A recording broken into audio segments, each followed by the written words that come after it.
भावानो, मी बोलायला उठताना सगळे म्हणले बांबू सोडून बोला. आता काय करू मी?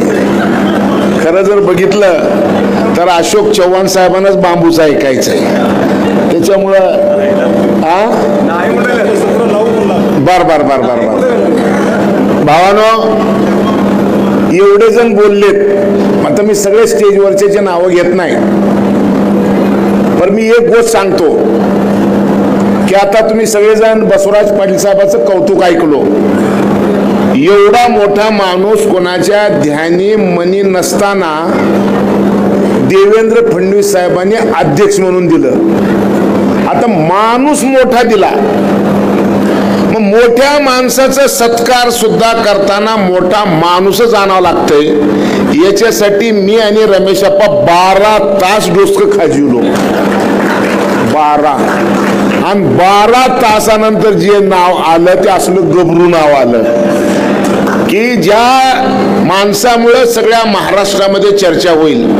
आणि अशोकराव साहेब, खर तर तुमच्या बरोबर कधी स्टेजवर येऊन बोलायचा मला चान्स नव्हता. देवानं बरं केलं की तुम्हाला इकडं धाडलं. म्हणजे मरायच्या आधी तर आम्हाला तुमच्याबद्दल चांगलं म्हणायची वेळ आली. पहिलं कधी म्हणलोच नव्हतो. आणि मग एवढ्या मोठ्या माणसाच्या हातानं बसवराज पाटील सारख्या मोठ्या माणसाचा सत्कार करायचा म्हणून हे निर्णय घेतला रमेश अप्पाने. आणि तुम्ही सांगितलं कडे हो माई शपथ, तुम्ही जे निर्णय घेतला ते बरोबर आहे म्हणून तुम्ही एवढे लोक आला. तुमची बी कमाल आहे. तुम्हाला बी गुदगुल्या झाल्या, आम्हाला जसे झाले तुम्हाला बी गुदगुल्या झाल्या. आणि मग आता ग्रामीणचे अध्यक्ष, शहराचे अध्यक्ष आपले अजित पाटील यांचा सत्कार, आणि सत्काराचे अध्यक्ष म्हणजे ग्रामीण मतदारसंघाच्या वतीनं सत्कार आहे. रमेश अप्पा याचे अध्यक्ष आहेत. आणि गोविंद केंद्रे बोलताना म्हणले की रमेश अप्पा येईल असं वाटलंच नव्हतं, असं म्हणले त्यांनी. तुम्हाला सगळ्याला रमेश कराडची जात माहितीये का? मला माहितीये. रमेश कराडची खानदान ही वारकरी आहे का नाही? आणि वारकऱ्यामध्ये जात नसते. राष्ट्रसंत तुकडोजी महाराज या देशातलं सगळ्यात मोठं नाव जर वारकऱ्यामधलं जर काढायचं असेल तर राष्ट्रसंत तुकडोजी महाराज. आणि राष्ट्रसंत तुकडोजी महाराजांनी ग्रामगीतेमध्ये जातीच्या संदर्भात सांगितलं काय? परितो सारा वर्णाश्रम होळी बसला भ्रम, ब्राह्मण जोडे शिवण्याची लागेला, शूद्र कथा कीर्तने करू लागला, ज्यांनी जे काम करावे त्यांनी तीच जात सांगावी असं म्हणणारा राष्ट्रसंत तुकडोजी महाराज. त्याचा पंथ वारकरी पंथ, आणि त्या पंथातला हा माणूस. आणि तुमच्या माईची शपथ घेऊन सांगा, ह्याच्यातलं पंढरपूरला न गेलेलं कोण आहे का? अरे मी मुसलमान असून जाता आणि तुम्ही तर वारकरी आहो. मग वारकऱ्याने वारकऱ्याला निवडून आणलं गोविंद, तुम्हाला हे कळालंच नाही गणित. आणि म्हणून रमेश कराड साहेब, तुमच्या कुटुंबाने जे वारकरी म्हणून जी सेवा केलेली आहे, तुमच्या घरात जो वारसा आहे तो वारसा तुमच्या वडिलांनी, आज्याने, तुम्ही एवढंच नाही तर तुमची पुढची पिढी सुद्धा करत आहे. आणि त्याचीच पावती या लोकांनी तुम्हाला दिलेली आहे. आणि अभिमन्यू साहेब, ते आता काही बंद होणार नाही, असंच राहणार आहे. तुम्ही बी एका शिक्षकाचे चिरंजीव आहो, महाराजाचे. आम्ही तुमच्यावर प्रेम केलं नव्हतं, तुमच्या बापावर प्रेम केलं म्हणून तुम्हाला उमेदवार केलं. हा म्हणून मी तू कुठलं, तुझा बाप भाई हे बाबा. आणि आता अशोक चव्हाण साहेब विचारले की तुमचं गाव कोणचं? ते म्हणजे माझं गाव सोलापूर जिल्ह्यात. मी इकडं कसं करणार? आम्ही म्हणलं चव्हाण साहेब, 50 तरी पीए असतात मुख्यमंत्र्याचे. तुम्ही मुख्यमंत्री होतोच. 50 मध्ये ह्यानं एवढं पळायचा. ह्याच्या आधी मी उमेदवार होतो. बसवराज पाटलाची माझी जोडच होती. परंतु आपलं बिघडलं खेळ. आपलं काय बिघडलं? आपलं कायम बिघडतंय. का बरं बिघडतंय? शेतकऱ्याच्या प्रश्नासाठी भांडायचं मी, लढायचं मी, आणि निवडणूक मुसलमानांना मत द्यायचं असतं म्हणून आमचा बारदाना हिसकाला. जे मुसलमान मला द्यायचे ते बी त्यांना दिले, म्हणजे मुसलमान बी पडलो. सगळ्यात महत्वाची गोष्ट म्हणजे बघा, 90,000 मराठा, 45,000 वाणी आणि 45,000 मुसलमान. याव कोण? माने कोण? एवढं मोठं खेळ लोक का करतात? आपल्याला कळत रे बाबा, आपल्याला कळलं नाही. हे खेळ आहे. आणि म्हणून आता ह्याच्या पुढं गोविंदराव तुम्ही कसं म्हणाय हा का तर गोविंदराव वारकरी नाही. त्यानं म्हणतं मी 25 टन मटण खाल्लं म्हणते आयुष्यात. 25 टन मोजलं बी कसं? 25 टन. त्याच्यामुळे आता वारकऱ्याच्या नादाला गोविंदराव लागायचं ना. नाहीतरी तुमचं आता राजकारणात काही राहिलंच नाही. तुमचं पोरगच तुम्हाला लाटा घालणार आहे. त्याच्यामुळे आता तुम्ही नाही, आता तुमचं पोरग ते बी किती गुटगुट भेटलो कुठं. हा, तर त्याच्यामुळे आता गोविंदराव आता तुम्ही मी रिटायर आहो. मी रिटायर झालो म्हणून तुम्हाला नाही. आणि म्हणून एक गोष्ट लक्षात घ्या, आजचा हा कार्यक्रम एका वारकऱ्याने, एका जिल्हाध्यक्षाचं, म्हणजे मला खरंच कौतुक वाटतं की सगळ्या निवडी कोण करते? अभिमन्यू कोण करते? देवेंद्र फडणवीस. बरोबर आहे का? तुम्हाला लई माहिती आहे ना, म्हणून तुम्हाला विचारता मी की देवेंद्र फडणवीस. मग देवेंद्र फडणवीसने आम्हाला नेता म्हणून दिलंय बसवराज पाटील. आता आमची जबाबदारी काय? आमची इच्छा असो, आमची इच्छा नसो, ज्यांना देवेंद्र फडणवीसच्या गुडबुक मध्ये राहायचंय त्यांना बसवराज पाटलाला नमस्कार करावंच लागणार. त्याला कळलं बघा, त्याला कळलं रे बाबू, आता याचे जे पर्याय नाही. आणि म्हणून की देवेंद्रजी देवा भाऊनी दिलेला प्रसाद आहे, आणि त्या प्रसादाचं काय केलं पाहिजे? तेवढ्याच तोला मोलाच्या माणसाच्या हातानं सत्कार करायला पाहिजे. म्हणून रमेश कराडने हा सत्कार ठेवलेला आहे. हा सत्कार देवेंद्र फडणवीसच्या विचाराचा आहे.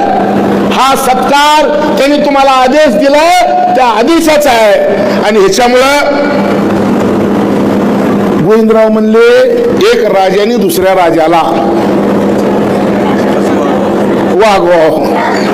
गोविंदराव हे दोन्ही बी राजे आहेत. तुम्ही मध्ये तिसरंच घाटलतो, दिसून या एक राजाचा दुसऱ्या राजाचा सत्कार करायला तिसऱ्या राजाने व्यासपीठ तयार केले. म्हणून मी या तिघाचं बी, आणि अजितला वाटल माझं काही एवढं नाव का बरं घेणं गेलेत? तू पिल्लूस अजित, तू पिल्लूस, तुला लई दिवस येते रे अजून. आमचे खेळ ये रे, आमच्या खेळात तू अडकशील तिच्या आयला, तू काही अडकू नको. आमचा खेळ न्यारा आहे. ऐकलं का? आमचा खेळ काय की आम्हाला देवाभाऊने जे सांगितलंय ते ऐकायचंय. आणि म्हणून तुझं किती नशीब मोठं आहे, मोठ्या बरोबर तू बी मोठा झालायस. बरोबर आहे का? तुझं नशीब नाही चांगलं आहे की तू ह्या झटक्यामध्ये हे बरोबर एका लेवल मध्ये आलायस. तू जर नीट वागलास, हो ना, त्यानं जर नीट वागलं तर लई मोठं होणार आहे. तू म्हणजे आताच माझं मोतर, एवढ्या लवकर मोतर होत नसते बापू. ते वय झाल्यावर होत, काही करू नको. भविष्य जर मोठं ठेवायचं असेल तर आता दिलेलं काम नीट चाकोरीत जर केलास तर आमचे हातपाय हलताना तू बी मोठा माणूस होशील. तेवढे दिवस थांबू का? नको थांबू, तर थांबावं लागणार आहे. आता असं म्हणल्याशिवाय अर्चना ताई खुश होणारच नाही. असं जर नाही म्हणून माझं काय म्हणा, मी माय काँग्रेस सोडून आले. म्हणून तुझ्यावर मी म्हणून एक बार ह्याला चान्स देऊन मग तिची माय तुझ्या पुढच्या बारला तुला चान्स आहे. ऐकलं का? त्याच्यामुळे हे नीट आहे. ते खाजगीत बोललं तर तुला खरं वाटणार नाही. फायनलच आहे आता त्याला. आणि म्हणून तुम्ही सगळ्यांनी म्हणजे मला आनंद आहे. गोविंदराव म्हणले मी आज सांगून आलो. मी सांगू मी कुठून आलो? आज देश गोड भरले. ऐका नीट ऐकू येऊ लागलं का गेलं? ऐकू येऊ लागलं ना? हा, गोड भरले. आज देशाचे पंतप्रधान नरेंद्र मोदी यांनी जगातलं पहिलं बांबूपासून इथेनॉलचं रिफायनरीचं उद्घाटन 2 वाजता केलंय. येडी जात अगर मायच्या ना. अरे तुमचे लेकरं बाळा वाचणार आहेत आणि तुम्हाला पैसे मिळणार आहेत. ऐकलं का? ती रिफायनरी तिथं सुरू झाली. मी 10 वर्षापासून बोंबाला आला. तुमच्या घरात पैसे येणार आहेत आणि तुमचे लेकरं बाळा वाचणार आहेत म्हणल्यानंतर तुम्ही टाळी कशी वाजवायची ठरवा झाला. रामदेव बाबा टाळी वाजवायला शिकवायला पैसे घेते. टाळी कशी वाजवायची? ए मावशी, ए 2100 अजून व्हायची.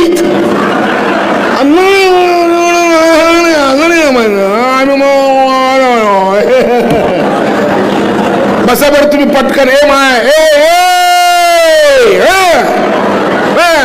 बरं असं नाही होणार. 1500चं 2100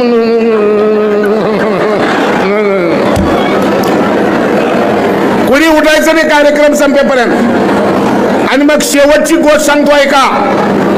आज पुन्हा एकदा ऐका. तुम्ही ऊस लावले. मला जर दुसरी बोलायचं आहे ना. तुम्ही ऊस लावले. अरे ऊसवाल्यानं कर्ज वाढलं.